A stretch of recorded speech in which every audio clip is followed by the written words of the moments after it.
This is Residence 104.4 FM, flipping marvellous as always. I'm Nick Hennegan and welcome to a new season of Literary London where we talk about things, well, kind of literary and Londony. And you don't get more literary Londony than my guest this week. It is Torin Douglas. Hello, Torin. Welcome. Hello, Nick. Lovely to be back. It's great to have you back as well. And we are talking, of course, about. In fact, I'll just show you. Show you, I hear you say? Yes. If you're listening in FM, you'll know that we're also in Vision. We're actually on bohemianbritain.com in Vision. I'm recording this with Torin. Yes, it's in Vision. So if you want to check us out, and I'm actually showing you now the subject of today's chat, which is the Chiswick Book Festival. I mean, again, just looking, as you can see if you're listening in FM, the lineup of people that you've got already for this year include people like Jeremy Hunt, Jeremy Vine, Reeta Chakrabarti, Jeffrey Holland, a local lad, comedian man. It's an incredible lineup. And I suppose it's fair for, modesty on your modesty aside. It's got a very good reputation, hasn't it, now, the Chiswick Book Festival, because you've been going a while. Yeah, this is the 17th, and we actually started well. All those years ago, I thought, let's start slowly. But my colleagues who are Chiswick publishers and PR people, their idea of starting slowly was Antonia Fraser and Anthony Horowitz and people like that, Jacqueline Wilson, Michael Frames. That was the very first year. And I thought, how are we ever going to follow this? But then, of course, you realise that there is no limit to the number of authors. So over the years, we've done very, very well. If you go on our website, you can see all of the authors who've taken part every year since then. And this year is a particularly spectacular year. We've got a great lineup. We've had more events sell out already this year than in the past, and they are selling out still. So that's not just a sales plug. If you go on the website, you will see. And it's worth saying, of course, because this goes out, but people listen to this all forever. But your website will also be there forever. Just give the website a plug now, and we'll refer to it again later. Yes, it's chiswickbookfestival.net. And if you just Google Chiswick Book Festival, it'll pop up. We're very active on social media as well. So on any of the socials, just put it in, you'll find us. So chiswickbookfestival.net. Cool. And I mean, we must talk about you as well, because in a sense, not in a sense, you did completely start this. What gave you the idea initially for a Chiswick Book Festival? Well, lots of other book festivals were around. We already had a festival called the Bedford Park Festival, which is not a community festival in the first garden suburb, Bedford Park, which actually is celebrating its 150th anniversary this year. So we've been bigging up that all year. But we always used to have a book event in that.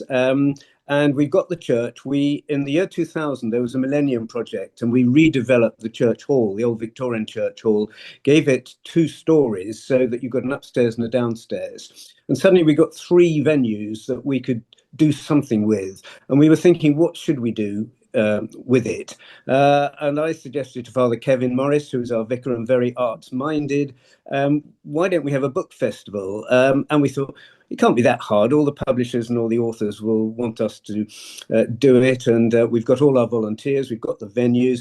What's not to like? It's actually slightly more complicated than that, as we found over the years. But it has gone from strength to strength, and we're very pleased. And we have talked in the past about Bedford Park, as you say. It was the first kind of garden suburb in certainly in London, which attracted, I mean, people like W.B. Yeats. We've spoken quite a lot about Yeats on this show as well. He was there in Chiswick for quite a while, wasn't he, as a lad? Absolutely. He grew up here. He was here in 2 spells, but as a boy, he went to school. His father, they were looking for somewhere cheap. I mean, let's face it, that's why in those days, Bedford Park and Chiswick were cheap places to live. Not so now, but Yeats grew up here. He did his first plays and poems here. Some of his most famous poems were written here. And a few years ago, we erected a sculpture in his name outside St. Michael and All Angels Church, which runs the festival, as you say. And of course, for those that aren't local, Chiswick is in West London. And in fact, if you want to know how to get there, jump on the District line. Turnham Green. When it's open. Oh, when it works, yes, that's right. When it's not on strike, which of course it won't be when this goes out, of course. Turnham Green, and sort of come out and turn around. Although actually, I quite like the fact all your events are sort of very walkable, aren't they? I mean, Chiswick's not a huge place, although it's fairly large, but you've kept it all fairly central and cheap. We've always tried, in the very early days, we tried to keep it just to the Bath Road. And in the Bath Road, we've not only got the church and its two halls, but we've got the Tabard Theatre, which you know well, and the Tabard pub below the theatre. And then just up the road, there's the Arts Ed Performing Arts College that Andrew Lloyd Webber is the president of. And his foundation gave a good deal of money to develop their main theatre. And it's a wonderful 200-seater theatre. So we use that. So we'll be filling that tonight and tomorrow for various speakers. We've got other speakers, as you say, at the theatre at the Tabard. Since we started, the Chiswick Cinema has started. So we hold events there. Our first event this week was in the George IV pub, the Boston Room, where they hold lots of comedy and jazz events, and that went really well. So we try and bring in all the local venues, and then Chiswick Library, who's always been a big supporter, and that's where we hold quite a lot of our children's events, along with the Chiswick Catholic Centre, which is over the road from it. Yeah, and it really is a kind of community. It has that lovely, I mean, because I live nearby, as you know, and we've spoken before. It does have that lovely community feel to it, actually, which is, so you've got the kind of the stars and the celebs on one hand, and then the local people, oinks like myself, on the other hand. We've always tried to promote local writers. So as you say, we're able to get the big names, and that's fantastic to have those. And some of those live in Chiswick. So we do have some famous people living in Chiswick. But we've got an awful lot of local authors. And one of the things I wanted to do when we set up the festival all those years ago was to promote Chiswick's place. I thought Chiswick hadn't been recognised for the number of writers and great writers that it's had. Everybody from Thackeray and Pinter and John Osborne and all sorts of people over the years. So we set up a Chiswick timeline of writers and books. And I had no idea how many we'd get. But basically, to be on it, you have to have written a book and lived at some point in Chiswick W4, and we've got over 500 now, and we have the birth dates for over 390 of them, which means if you go on the timeline itself, the year-by-year timeline, you can go from John Donne at the top right down to an 8-year-old who's written her first book, with an awful lot of other names you'll have heard of in between, including you, Nick. I'm very, very honoured to actually be on that list myself, in there somewhere, having written a couple of books and a few plays. So I've got to ask as well, so what are your highlights? I mean, it must be asking for your favourite child, but what are your highlights? Bearing in mind this will go out live sort of halfway through the festival. But as we've already mentioned, if you go to chiswickbookfestival.net, you can keep in touch with all the events and, of course, presumably look at what's going to happen next year, but that is for later. So have you got any personal highlights? Yeah, I mean, the one I really was hoping for in a big way was the one we actually held last night at Chiswick House, and that was Jane Austen, Fact and Fiction, celebrating the 250th anniversary of her birth. And of course, it's being celebrated all over the place, all over the country. Everybody is really paying homage to Jane Austen. But we signed up Gill Hornby, the writer of the Miss Austen novel, which then became a TV series earlier this year on the BBC. So we signed her up, but we wanted a bit more than just the author. And so we also invited two Chiswick actors who you know, Phyllis Logan and Kevin McNally, who are husband and wife, and played Mr. and Mrs. Austen, i.e. Jane Austen's parents. So we got them to do some readings. We also got the director of Miss Austen, Aisling Walsh, who also lives in Chiswick. So we got the three of them, and I thought it would be nice to put all these together. What we didn't know when we signed up Gill Hornby was that she was about to become the president of the Jane Austen Society. Now, that's a very grand body who don't like liberties being taken with the wonderful Jane, but the fact that she was made the president, she's absolutely delighted about it and crowing about it. But anyway, that was last night. She was fantastic. She's so enthusiastic about Jane Austen, but also about Cassandra, who was the one who'd been demonized for burning all the letters, the sister who wanted to protect her sister's reputation. And Miss Austen, if anybody hasn't seen it, is all about the letters and how Cassandra tries to find them, and how another sister is or another relation is trying to get hold of them. It becomes a bit of a real drama, and it is beautifully acted. Keely Hawes played Cassandra, and as I say, Phyllis and Kevin. But it worked incredibly well, and the four of them bounced off each other well. I invited Phyllis and Kevin to read the first chapter of Pride and Prejudice, which is all Mr. and Mrs. Bennet. And I asked Jill, well, how far had she based her Mr. and Mrs. Austen in the book on the Mr. and Mrs. Bennet in Pride and Prejudice? And she said, well, yes, obviously there were crossovers, links there. And so that was a lovely moment. But we had clips from the show. It was absolutely packed, and everybody absolutely loved it. So that has to be my highlight so far, but we've got an awful long way to go. And that was at Chiswick House, was it, you say? That's right. Every year we've held an event at Chiswick House. We've celebrated Queen Victoria, who used to come to Chiswick House when ITV had their big TV series. We did Vanity Fair because Thackeray lived on Chiswick Mall. He called the opening chapter of Vanity Fair Chiswick Mall. So we had to celebrate that. So that was at Chiswick House a few years ago. And we always try and find something that is in keeping with this wonderful mini stately home that is such a wonderful place for everybody in Chiswick to come and visit. Yeah, that was the point. So, I mean, it's an absolute tourist attraction in its own right, isn't it? Chiswick House, quite a glorious, as you say, mini mansion. That's quite good. Excuse me. And of course, you've got a fair bit of comedy as well. Arthur Smith, I noticed, the mayor of Balham. Arthur Smith is going to be hosting an event. That's right, with Rupert Gavin, Sir Rupert Gavin, I should say, who's a very distinguished theatre impresario and all sorts of other things. He was a very high up BBC Mandarin at one time. But he's written a book about the language and why English became the language of the world, what made it so, and all of the idiosyncrasies of it. So that'll be a fascinating one. As you say, he chose Arthur to do the interview with him. He once asked me to marry him, Arthur Smith, but that's another story. It was, by the way, before he stopped drinking. So did you accept? I sort of did, yeah. But then he had to jump in a taxi and go. It was in Birmingham. It was a long.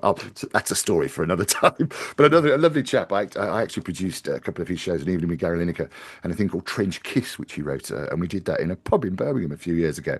And he was very supportive then, so he's always a bit of a mate. I mean, of course, on Sunday we're talking about pubs. Of course, I've got to mention that.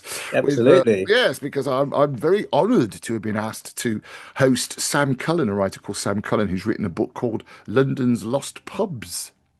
So when I was looking at that and thinking, who could we get to interview Sam Cullen? There was only one person we choose, and I'm so delighted that you weren't doing something else that day. Yes, so am I, actually. I'm really looking forward to it. I had a meet with Sam as well, and the book's quite fascinating. And of course, I do the London Literary Pub Crawl as well, which you credit in here. And it struck me, the more connected we get.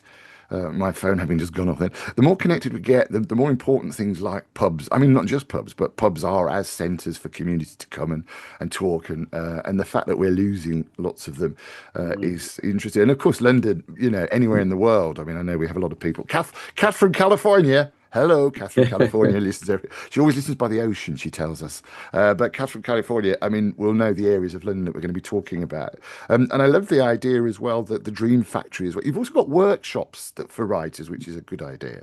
That's right. We've always encouraged writing as well. There's now a Chiswick writing group, which has its own Instagram account. So if anybody's looking to encourage their own writing, they're now meeting at the Chiswick Cinema. So do go along to that. But as you say, some great workshops on different aspects of writing. The 4 great things you need to write a good novel. There's a workshop on how to use social media to actually then promote your book and so on. And so have a look at the programme. I think that's the easiest thing to do, and browse it. There are still tickets for an awful lot of events. Yes, and there are an awful lot of events. Do you know the number offhand?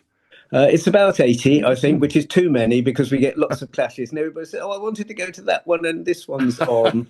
I We was. inserted Jonathan Friedland to at a late stage. His book, The Traitor's Circle. He's been everywhere on the media this week, but we didn't get him because it wasn't available when we were first starting the program. Then somebody dropped out, so we put him in. And various people said, "Oh, but I'm already going to see Alan Johnson talking about Harold Wilson that time, and I can't do both." And I'm afraid that's one of the things about book festivals. Sometimes it's an embarrassment of riches. Yes, it certainly is. I mean, I have had that problem myself. I've been looking at it, go, oh, I wish I could do that one. But I'm Nick Hennegan. This is Literary London on Resonance 104.4 FM. Also, of course, in Vision on bohemianbritain.com. Come on, frighten yourself, children. You can see see me in glorious Technicolor. We're talking with Torin Douglas, who is the director. Have I got that right? Yeah, Director that's right. of Yeah, the yeah, yeah. Chiswick Book Festival. I love a quote that you came out with a little while ago about Chiswick being the most kind of writerly place in London. That was a lovely quote. It's kind of true from what you've already mentioned. Absolutely. We have this writing. So I mentioned the writing, the timeline of writers. And at the time, we only had about 250 on it at the time that the Observer had this wonderful article saying Chiswick may be Britain's most literary location, which if we'd written that ourselves, nobody would have believed it. But because it's in the Observer, we can quote it all over the place, and we do. And it's one of the other great highlights was the Wall Street Journal a couple of years ago wrote a travel piece saying, visiting London, don't skip Chiswick, a lush paradise that inspired W.B. Yeats, Van Gogh, and more. And again, I couldn't have written that better myself. Yes, it is quite remarkable once you kind of dig into it a little bit. Turnham Green Church, which was painted by Van Gogh, wasn't it? And as you say, I think this Chiswick goes back to Chiswick, wasn't it originally? That's An right, Anglo-Saxon. indeed. And one of the reasons we have so many writers is there are different bits. I mean, it goes back a long way. So in the 1500s, John Donne was the prebend of Chiswick, so that's why he's up there. But we've had Hogarth, obviously. We've had Thackeray, as I say. We've had Pope. All of those people, because in those days Chiswick was a little village by the River Thames, and then of course as it grew and as places like Bedford Park grew, that created a whole new area of Chiswick that inspired creativity. Bedford Park was set up as an artists and cultural community just designed to attract people of a creative bent. And that's, again, why we got so many. And I must ask you personally how you got involved in this, because you're a journalist, excuse me.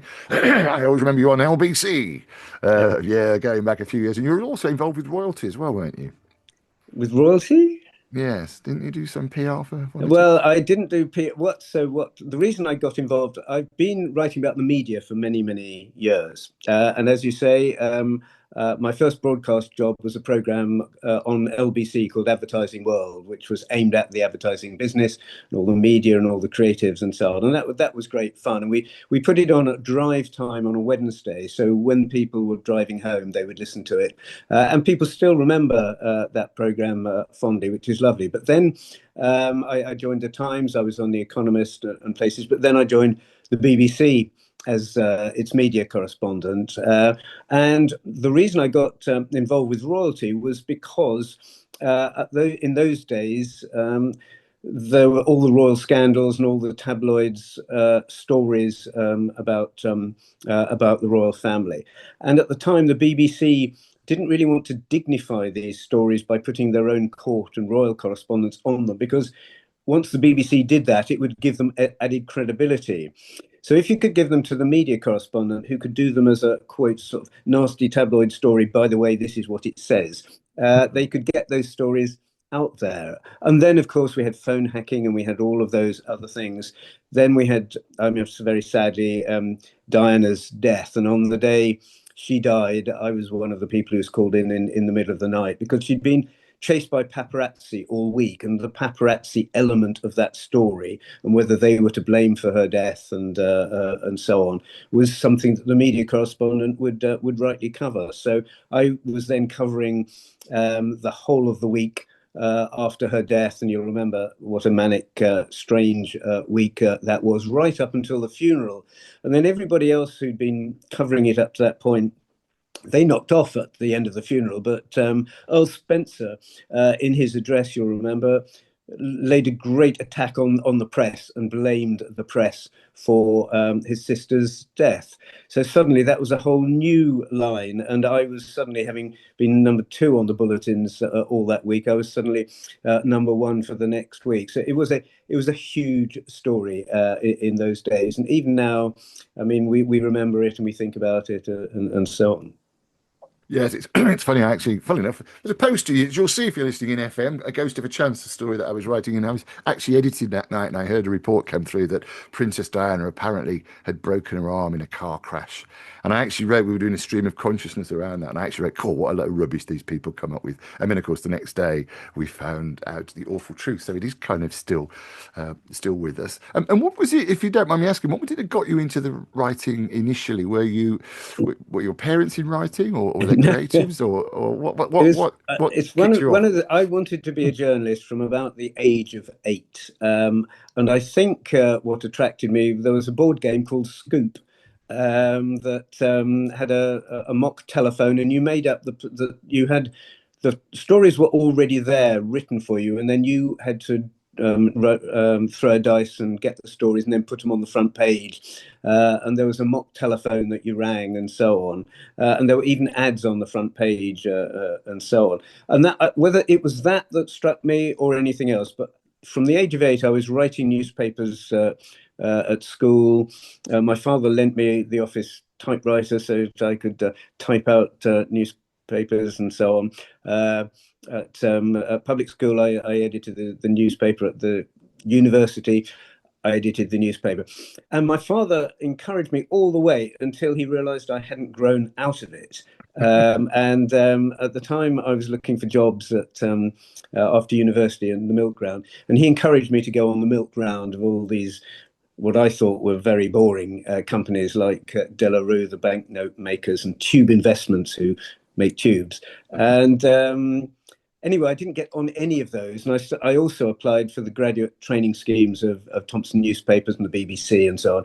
And I didn't get on any of those either, but I still started, I kept on applying for newspaper jobs. And my first newspaper job was on a publication that nobody's really heard of unless they actually used to buy it, called The Weekly News. And it was a sort of D2E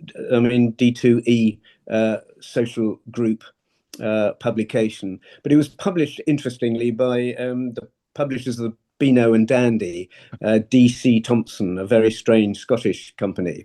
And that was my first job. And I was looking for jobs after that. I then got a job on Campaign magazine, which was the media and advertising paper, and that's how I got to learn about the media. In those days, nobody was really interested in the media except me and a few other people. But then Saatchi and Saatchi came on the scene, the fabled advertising agency, and they started working for Margaret Thatcher and British Airways. And suddenly it was sexy to talk about the media. And I was very lucky that Harold Evans, the legendary editor of The Times, decided this was an area that the Times now needed to cover. And somebody recommended me to him. And so I started writing a weekly column for them. So that's how I got into it. And so, does your father now think you've got a proper job? Indeed, so I mean, the funny thing about the proper job was he did, and he and my mum were very proud when I started doing those sorts of things. But on my first, I then joined the BBC as the media correspondent, having been at LBC. And on my first day at the BBC, I was taken around the programmes I was going to be broadcasting for, hopefully. And I went into the Today office. And Brian Redhead, the legendary presenter, who didn't suffer fools at all, let alone gladly. And I was introduced to him as the new media correspondent. And he said, "Oh, well, I hope you get a proper job one day. So if ever I were to write my autobiography, which I certainly shan't, it would be called a proper job. Yes, I had a little bit of that, although yes, it wasn't quite at that level. Wheeler's Lane Secondary Modern Boys School didn't have much of a, you left at 15. But yeah, I remember my mum going, "Oh, get on the BBC," and I said, "Oh, that's nice enough." Anyway, we're talking about the Chiswick Book Festival, and of course we've got to mention as well because we're running out of time. I could talk to you forever. Jo, who of course has been programming the festival. It's her last one. Jo James is the most Yeah. wonderful program director, and she, as you say, this is her 10th. And we announced a couple of days ago in the book trade press and in the Chiswick press that this was her last one. She's stepping down, but she has done a fantastic job for us. She has, I mean, she's been in the book trade for years. She was an events manager for Ottakers that was then bought by Waterston. So she really knew the book trade well. And then she started working for the Cheltenham Literary Festival, both programming and also running their writers' room. And she runs lots of others. And she has brought us writers that we could not have got otherwise, but she's also very, very well organized. Sir Michael Palin has said of her that she's unflappable, and she's very good with people, but doesn't suffer fools. And I think that is true. And as we speak, she's on her laptop sorting out the last minute changes to the program or making sure that people have got their parking places. It is a huge job running a book festival, and at this moment it becomes very, very intense because so many people are suddenly woken up to the fact, like you, that they're speaking tomorrow, or Yes. and that nobody's coming, or is anybody coming, or has it sold out, and all of those questions. And we've got a really good team of volunteers who help with all of that. But it's Jo who puts the program together, and then of course we've got quite a lot of tech involved. So we've got video and slides and so on, and all that has to be put together. So at this moment, St Michael and All Angels Church is suddenly being transformed into a festival centre. Waterston's have just arrived with all the books, and we couldn't do it without them, because if we couldn't sell the authors' books, we wouldn't get the authors, and they do a fantastic job for us. But it's a hive of activity. Oh, it's brilliant. I'm very much looking forward to it. And I'd say already there's things I always miss the Chiswick party, the writers' party that Jo James actually always hosts. And that's what we've got time for. But thank you so much, Torin Douglas, who is the director of the Chiswick Book Festival. I hope you're watching this now. There you go. There's a picture of the cover. If you'd like to know any more, then www.chiswickbookfestival.net is the address. Chiswickbookfestival.net. Thank you so much for your time, Torin. You're welcome, Nick. And there are still tickets for your event on Sunday, so please do come. It will be great. Yes, that's the Tabard Theatre. We're looking at London's Lost Pubs. I will have a drink or two afterwards, I'm sure. But anyway, so thank you again, Torin, for your time, and thanks for the Chiswick Book Festival as well. But it's a brilliant event in West London if you're around. But that's all from me. It's nice to be back. I shall see you next week. I'm Nick Hennegan. This is Literary London. We're on BohemianBritain.com, but chiefly and mainly on Resonance 104.4 FM.